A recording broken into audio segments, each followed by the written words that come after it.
Good morning.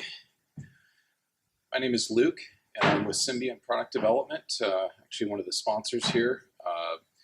My hope here is to give you not a commercial, but some nuggets of useful information. It's a bit of a shift in gears from some of the previous talks, and I'm sure some that'll follow, but really to focus in on product design and development from an engineering perspective. And I've titled the talk a product development primer for scientists. And the idea is, how do we get from the lab and laboratory prototypes into manufacturing? What does that transition entail? And our primary specialty in the frame of reference I'll be speaking from is really developing disposables, consumables, things that use plastics. They could be microfluidic, they could be sample collection, they could be point of care devices of a wide variety, it could be sample prep. But it's really applicable to plastics and disposables, consumables that you would use in very often in diagnostics and related protocols to your diagnostic assays. So this presentation, it's really the questions that I want to try to address for you are when to engage a product development firm's services, particularly engineering, considerations in selecting a product development partner, what should you look for, what are the typical phases of product development from this perspective, what to expect, how to set your expectations a bit when it comes to designing and developing and prototyping products. The big questions that everyone always wants to know: how much will it cost, both in terms of development, but also in terms of cost per unit? You know, how do you size that elephant? And then how much will each unit cost down the road, and how long will it take to get there? How long will it take to get from ideas into high volume manufacturing? And some other similar related topics along the way. So first, why? Why engage a product development company? If you're in the lab and you've worked out some prototypes, perhaps you've worked out your assay, perhaps it's time to characterize the product, learn about what it can do, what the limitations will be, and really scope out the device and its development. You probably need, perhaps you've developed a laboratory prototype that's working quite nicely, but now you need to figure out, how do we make this manufacturable? How do we optimize the design for manufacturability and assembly? In engineering terms, it's DFMA, Design for Manufacturing and Assembly. Maybe your machine prototype has 18 screws in it. This is actually a real live example recently, and you don't want to have a bunch of screws in manufacturing because that's a lot of labor time, drives your cost per unit through the roof. What you need to do is transition that to a high volume friendly design and assembly format. Or maybe you're using PDMS, and PDMS chips are invaluable for learning and prototyping, but they're often not particularly friendly to high volume, low cost manufacturing. So you need to work those sorts of elements out. And perhaps you have an engineering team, you have a design team, but you need an additional perspective. You need other engineers' perspectives, and just coming up with creative design solutions to a challenging set of product requirements, perhaps. Another set of eyes. When do you want to engage product development? And that's really a question of time versus money, because you can do a lot of work in the lab and spend a lot of time really characterizing your product and developing your protocol. And the important thing is to remember is that your laboratory protocol, your assay, will often be different in key ways from what ultimately will be your device protocol. And there's some work that needs to be done in transitioning that laboratory protocol into a protocol that can be achieved in, say, a disposable cartridge. There's probably some additional steps you just need to develop and think about. And the key thing is just to think about, what are the physical steps that are actually happening. You're assuming pipetting, So therefore, what needs to happen? What's the volume that you're dealing with? What's the CV? What's the required CV on that volume? Things of that nature. And so you can spend a lot of time fully defining that device protocol and in the lab, and that is going to reduce some of your time with the product development firm and reduce some of the cost. However, that could have a cost of a fair amount of time. Excuse me. Back to that slide there. So it's a continuum. It's really, if time is your biggest limitation, then you want to start early. Even if you have to go back and rework a little, some of that protocol, some of the device requirements. And we've had customers that the cost of not being on the market with their product was $1 million a day. So they will start before their laboratory assay is even completely developed. They're going to start talking to us about things like feasibility and in order to shorten that development time. Startups, money is everything in some cases, and they really need to flesh it out as best they can so that the requirements are very well defined at the very beginning of the project for the product development firm, and therefore the path to development is very straightforward. There's very little rework and very little time having to redesign things based on a change in product requirements. There is a point of diminishing returns. A common pitfall is to invest too much time in a laboratory protocol, no matter how, if you're relatively short on funds, because I have to tell you, it pains me to have customers come to us with their wonderful prototype that's meeting their requirements, and for us to have to tell them, you know, we actually really need to start from scratch because this design is just bears very little resemblance to what ultimately is going to meet manufacturing requirements in order to hit your cost per unit targets and manufacturability. So you do want to check in with product development before you invest all of your time in developing a completely fully robust laboratory device, and make sure that you're on the right path to manufacturability so you don't have to reinvent the wheel when you actually get into development with the firm.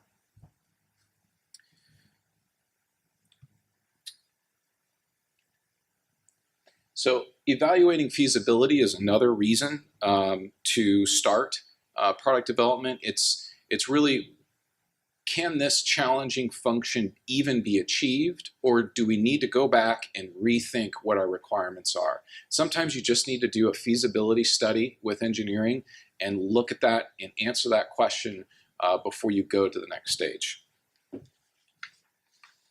So, important considerations to consider when selecting a product development firm. I would suggest that you need to take a close look at their portfolio and decide based upon their experience, what is it that they're truly good at? Talk is cheap. Everyone can say they're good at a lot of different things.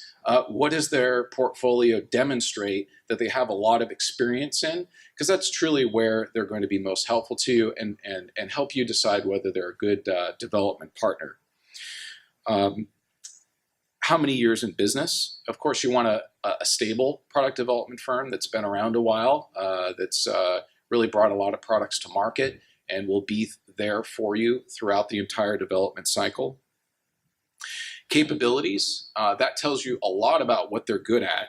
What is in-house? What capabilities do they have in-house, such as prototyping, testing?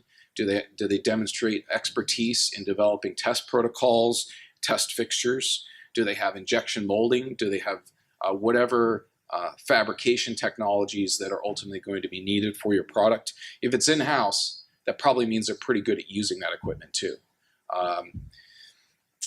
Size. Large product development firms have an advantage often of being very multidisciplinary.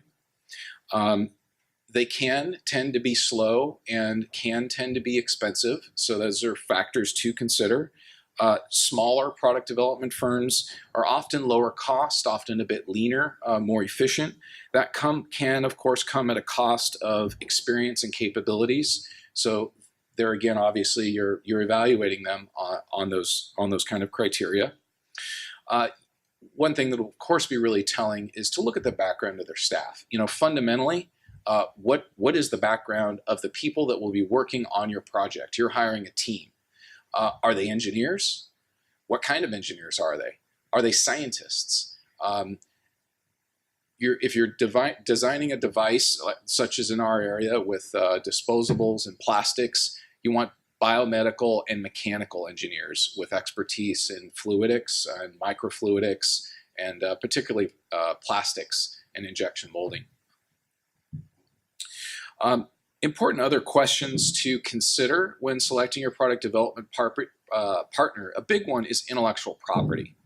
Who owns any IP that is developed during your project? You got to look at that agreement. Ask them what their policy is. Does the product development firm, if they invent something novel, something new, something patentable, do you owe them something down the road once you get into manufacturing? So take a close look at that issue. In addition, do they own IP? Do they have a policy of owning IP and looking to incorporate that intellectual property into your product? In which case, that would probably give rise to royalty payments due to them in manufacturing. And is that part of their motivation? Is that part of their compensation, perhaps? Is they're looking for ways to in-license their technology into your product? Or conversely, do you own your IP at the end of this process? The big overarching question is, do you own your IP free and clear of any claims by the product development firm when the process is complete? Manufacturing, there's many product development firms that are also manufacturers. It's kind of a combination deal. We're going to design, develop, and manufacture your product. There's also pure standalone product development firms. So if they're both a manufacturer and a product development firm, I would suggest there's a few important considerations to take a close look at. Number one is capabilities, location, and scalability. And those could be suboptimal in that situation, because in terms of capabilities, the design team is going to be looking at the manufacturing team and saying, what can we do in-house? We need to keep this business. So we're going to limit our design options based on our internal manufacturing capabilities, which may or may not be the best design solutions for your product. So you want to be able to consider the world of design solutions and not be limited to just the capabilities that happen to be in-house for that manufacturer. Location and scalability. You might want to consider manufacturers all over the world. You want to be able to shop those and get the best combination of scalability and location. And if your design firm is also the manufacturer, you're going to naturally limit your options. There's many well-qualified contract manufacturers, more than likely, for your product. And I would suggest that you want to be able to shop the world of those in order to get the very best combination of capabilities, expertise, pricing, location, etc. So I'm obviously an advocate of the standalone pure product development firm for those reasons. Some examples of design considerations, for example, does the manufacturer, are they really good at sonic welding or laser welding? Laser welding is a specialty. It's not often used. You want to avoid it if you can because it's expensive. But sometimes it's really the best option to assemble your device and seal those fluidic channels, depending on what chemistry you're using and a number of other design requirements. And if the firm doesn't have laser welding, they're probably not going to be able to want to suggest that if they don't have that expertise. Or blister packs versus buffer chambers. There's a lot of blister pack manufacturers. You know, if you're a hammer, everything's a nail, right? Blister packs are wonderful. They're a great way to store reagents or buffers, but they're not the only solution, and they may not always be the best solution. There's other ways to store and deliver buffers and reagents. Blister packs are one, buffer chambers are another. There's a variety of ways of doing that. External packs that are valved. So you want to be able to consider the world of design possibilities so you get the very optimal design choices for your product, which means you will get the best cost per unit and the best, highest yield and the best manufacturability down the road for your product. I think you also, well, very important for medical products in particular is an ISO certification. You need your design firm to be ISO certified. ISO 13485 is a standard in product design and development that ensures that the firm has the quality systems in place in order to maintain the documentation that will be necessary to produce throughout the development cycle that will be required for regulatory submission and approval, whether it be CE mark or FDA or Chinese FDA.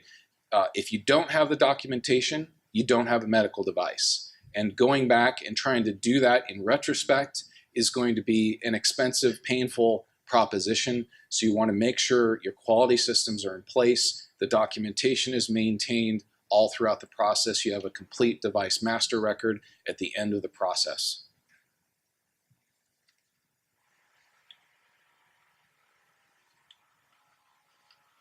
So, typical phases in product development.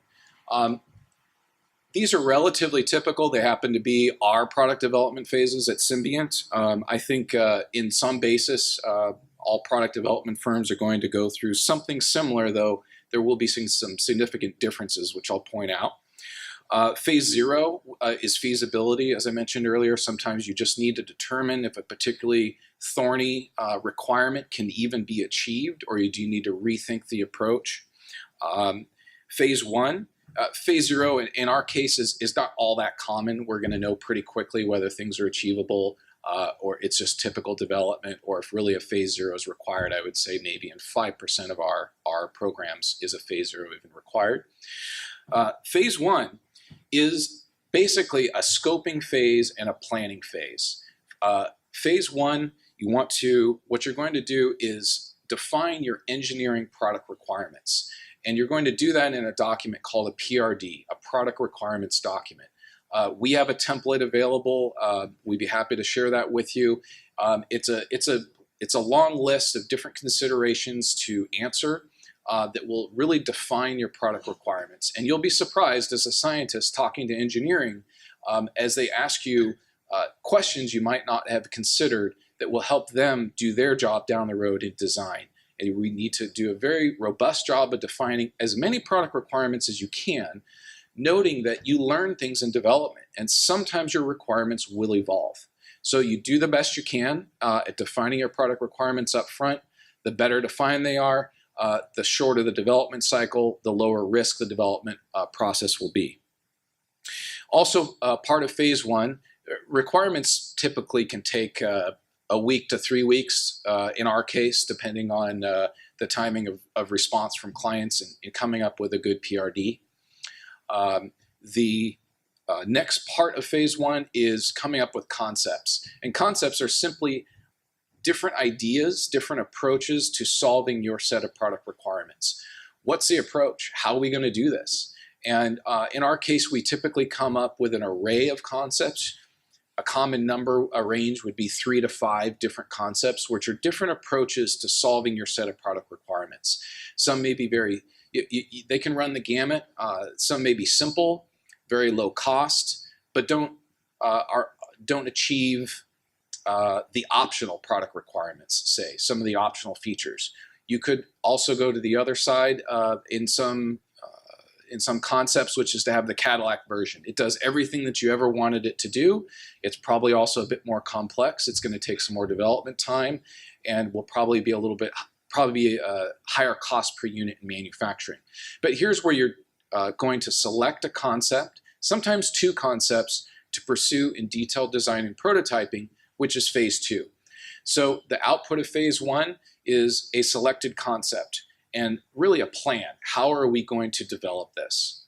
And how much time and money is that going to take? That's the output of Phase 1. Phase 2 is where you do detailed design and prototyping. This is where the bulk of your work will take place, of the engineer's job, is taking that idea and implementing it. And one of the approaches that we take at Symbiont is to identify any functions of the concept that we anticipate will be challenging to achieve, isolate those. And this is in order to reduce variables in your testing. So we isolate any challenging functions. Say there's a metering function. You need to meter a sample to a very tight CV. We're going to isolate that, design and develop a prototype or a series of prototypes until we achieve that particular metering function and meet that CV, and then take all of the functions and create an integrated prototype. Now this process in phase 2 is using rapid prototyping methods like machined parts, stereolithography parts, 3D printed parts. Stereolithography is basically the big brother of 3D printing. If you have little desktop 3D printing units that are several $1,000s, stereolithography is usually north of a 6-figure machine, north of 100K for one of these machines, but it produces very, very accurate, nice surface finish kind of prototypes rather than the little rough things that you get out of a 3D printer. So that's what's typically being used in our case with doing rapid prototypes is SLA and machine parts, off-the-shelf components, and creating the end goal, what you're trying to achieve at the end of phase 1, what you will achieve, is a fully functioning prototype that meets all product requirements. That's the output of phase 2. Now, this has not been fully optimized for manufacturability, but we will have thought through how will this be made in manufacturing down the road? How do we minimize part count? How do we optimize assembly steps? And we ensure that those designs are going to be manufacturable. This is often where many product development firms will stop, is after phase 2. I have a fully functioning prototype. Let's hand that off to manufacturing to figure out how to actually make it in manufacturing protocols, such as injection molding. This is where our firm takes another step, which is actually to fabricate prototype molds. Firms that don't have internal prototype molding capabilities will often outsource that to firms like Proto Labs of the world, which are great for what they do, often are not able to achieve the tolerances and materials that are required for, say, microfluidic and medical device applications. So hence, we had to develop our own internal capability to do prototype molds and do low volume injection molding with manufacturing grade equipment. The goal here is to replicate the manufacturing environment as closely as possible while still in development in order to ensure that the units that are being produced and the assemblies that are being produced yield very robust, very valid test results, so you can make any needed design modifications while you're still in development and not have to do it at the manufacturer where things get a lot more expensive when you're trying to change production tools that are very, very expensive. You don't want to have to make those changes. You want to have all of your design elements worked out in prototype molding. As you can see in phase 2, really the simple process, to boil it down, is design, fabricate a prototype, test, and iterate the design. Wash, rinse, repeat until you get that thing working, it's meeting all product requirements, and now you do it in volume with injection molded components, hundreds of units, perhaps thousands, depending on what your requirements are, and ensure that those are meeting your requirements in a statistically significant sample to ensure that your design is very robust, it's meeting all requirements, and you really know that you're ready for design verification testing and transfer to manufacturing, which is phases 4 and 5. Design verification testing, very simply put, is a formal list. It's a formal checklist that a procedure is followed in order to ensure that the design meets requirements. Transfer to manufacturing is a process of transferring the tooling, the process knowledge, the device master record, testing protocols, any assembly fixtures, assembly methods, transfer of all that knowledge and information of how those parts and assemblies are made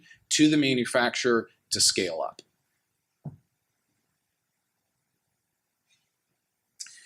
One of the keys, especially with medical products, microfluidic devices, is to be able to test your design using actual materials, using actual injection molded geometries and tolerances, because materials, geometries, designs, they really affect the achievability of your assay ultimately. So it's important to be able to test those in actual materials and manufacturing processes. So what to expect throughout product development? Did I go forward? Yes. Important thing to keep in mind is your exact product has never been made before. Otherwise, you would probably be buying it off the shelf. So that means since it's never been made before, nobody has actually made your precise product. Even if it was something similar, it's still different. Otherwise, you're not engaging development. There is risk in all development. But with a good plan, risk is manageable and it's reasonable and even somewhat predictable.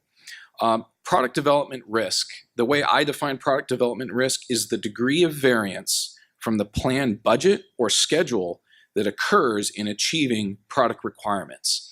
And there's two primary sources of product development risk. One is technical risk, like that function I mentioned earlier where you need to isolate it and design and develop around it. That's probably a function that entails some risk because you need to prove that it can work, and it's a technical risk. Can we make this particular function work? How much risk that entails depends on the degree of novelty.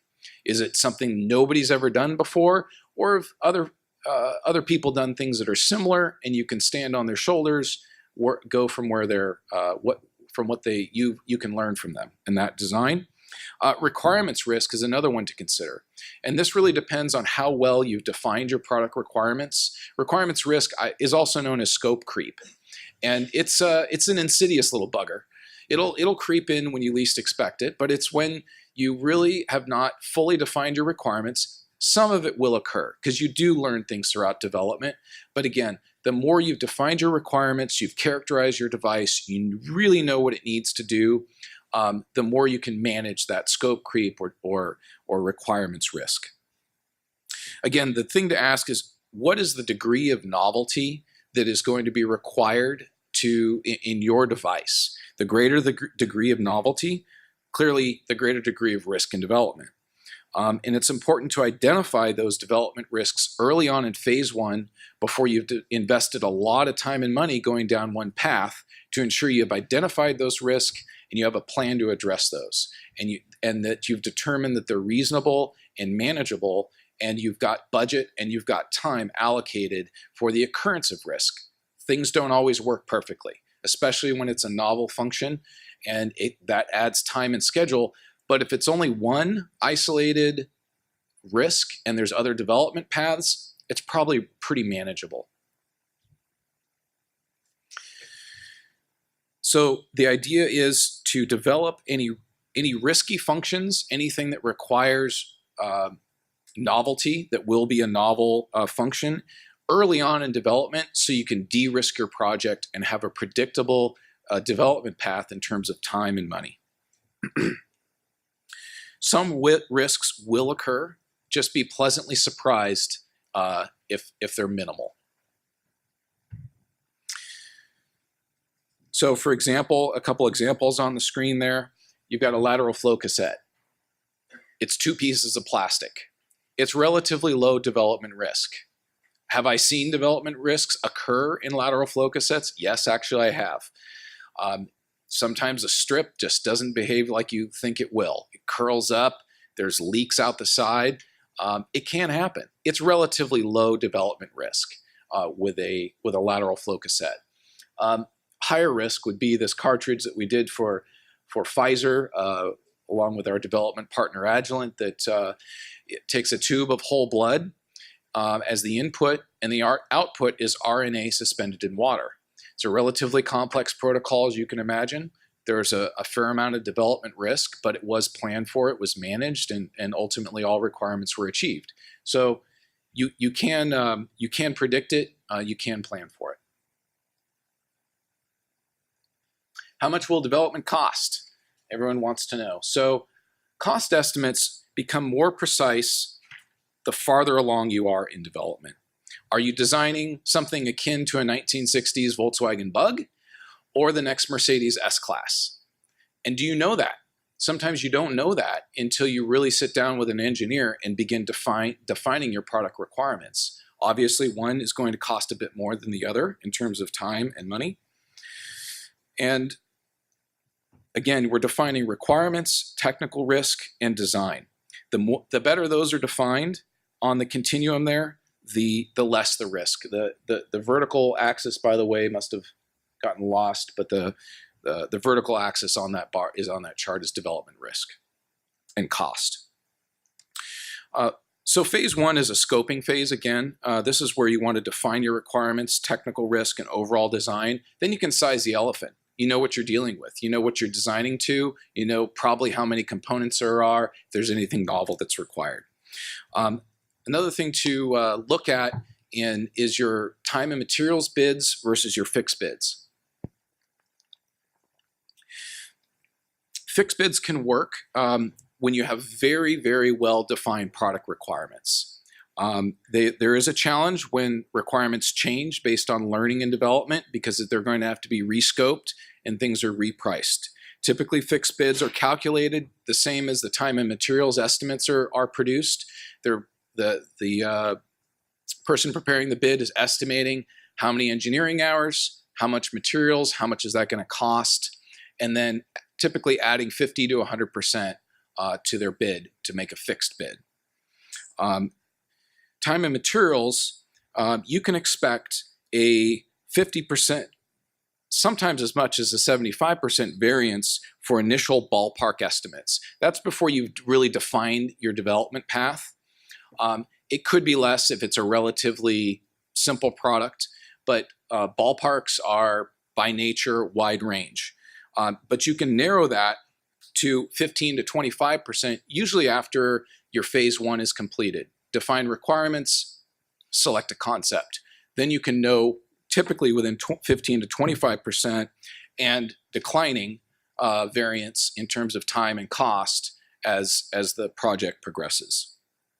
It's important to keep in mind that low quotes, low bids, low estimates do not always equal actual low development costs.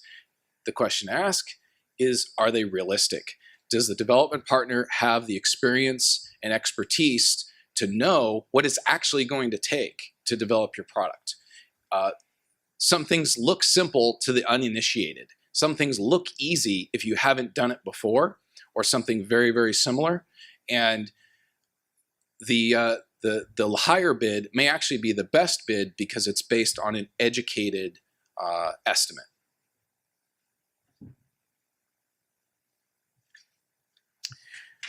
Of course, you want to look for those domain experts in your particular area that have developed things similar. How long will development take? It's really a function of complexity and a degree of novelty. We've gone over novelty before. Is it extremely unique, never been done before, or is it relatively similar to some existing products on the market? Complexity. How many actions need to occur? What are the physical steps involved? If you have a lateral flow strip that just simply needs to be housed, there's flow of fluid down the lateral flow membrane. Pretty simple, not many steps. If you have that Pfizer cartridge we did, there's a lot of steps. There's a lot of complexity. So as engineers, will your product simply recombine commonly used methods, or does your product actually require any novel methods to be developed? In the case of that Pfizer cartridge, there was some valving that was unique. I wouldn't call it novel, needed to be developed. There was some filtration that was unique, but again, it wasn't novel either. So while it was relatively complex, there wasn't anything truly novel. So therefore, it was a relatively compact, short development cycle. So with very broad brush strokes and with some hesitation, I will say a simple disposable is going to take you, at least us, 3 to 5 months to develop, from idea to your first 500 to 1,000 units of actual injection molded parts. Something a little more complex with modest risk, things that have pretty much been done before, 6 to 9 months. Things that are very complex or a high degree of novelty and therefore risk, it's going to be probably over 9 months. How much will it cost per unit? These are things to actually define for your product development firm. I am often asked, how much will my device cost? Is it under $10? Will it be under 20 cents? How much is it going to cost? That's actually a requirement that you tell your product development firm. We need it to cost this. Now you propose design solutions that have the potential of meeting those cost targets. Now they have to be realistic, of course, but you're going to discover that during phase one with engineers that are really familiar with manufacturing processes and typical manufacturing costs. But it's important for you to know, what is my cost targets, and tell the engineers, this is what I need to do. This is what it needs to be. And it really hinges on, once you get into the details, is design for manufacturing, manufacturability, and assembly.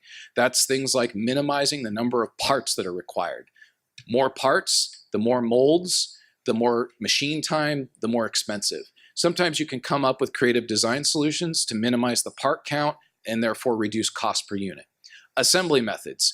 Do you have 18 screws in it, like I mentioned before? That's a pretty clunky, high-cost assembly method. Or do you have 0 screws and it's bonded together using one of a number of plastic assembly methods, such as sonic welding or UV bonding or laser welding, or one of the snap fits or Mattel fits, things like that.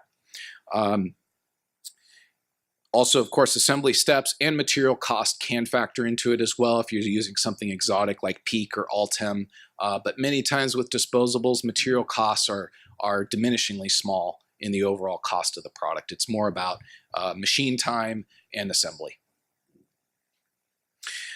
Cost per unit is always a function of volume. How many do you need? So when you think about defining for your product development firm, here's how much I need this product to cost, you have to also simultaneously answer the question, how many units per year? Because if you need 10,000 units, that sounds like a lot to some people. That's actually diminishingly small in the world of injection molding and manufacturing. You start to get economies of scale. At the big breaks are at your 100,000 and 1 million units a year. And then it goes up from there. Typically 5 million units and above, then you're getting even more breaks, because what that then justifies you doing is investing in higher cavitation tooling. For example, you have injection molding, you've got 2 halves of a mold. If you have 1 copy of that part in that mold, it closes, opens, and makes 1 part. You're actually paying for machine time is what you're really paying for. If it has 18 copies of that part, every time it opens and closes, it's making 18 copies. You just cut your cost per unit per part down by a factor of about 18, with nominal increase for cost of materials. So but that, as you can imagine, that 18 cavity mold is going to be a lot more expensive than that single cavity mold. I mean, a lot, like multiple times as much. So at some point in phase 2, you can really answer that question. Once you've really defined your assembly, you know how many parts you have, you can anticipate your assembly steps, you can, firms can help you, or you can go to your manufacturing partners and begin to get budgetary estimates to really confirm that you're going to be hitting your cost per unit targets. That can usually be done within the first month or 2 of development. There is an online estimating tool, so if you can define the variables, you can actually get a pretty darn good estimate of the cost per unit of your injection molded component. Excuse me. I think I may have not been on the right screen there. I apologize for that. There's the online estimating tool, custompart.com/estimate. So if you really can define all the variables in that little tool, you can come up with a cost per unit.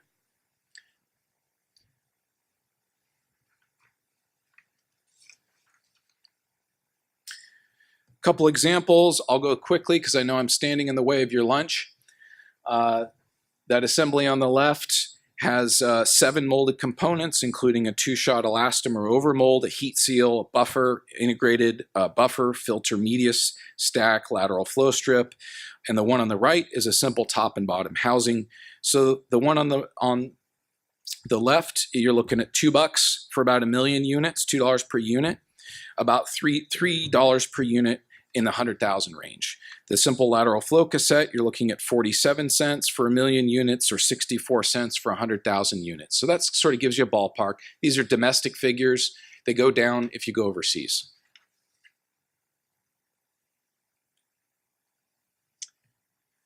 Thank you for your time and attention. I hope you gleaned some valuable nuggets from this, and I'm happy to take any questions. And because I'm a stand-in speaker, feel free to email me for a copy of the presentation, or stop by our booth actually in the poster room as well.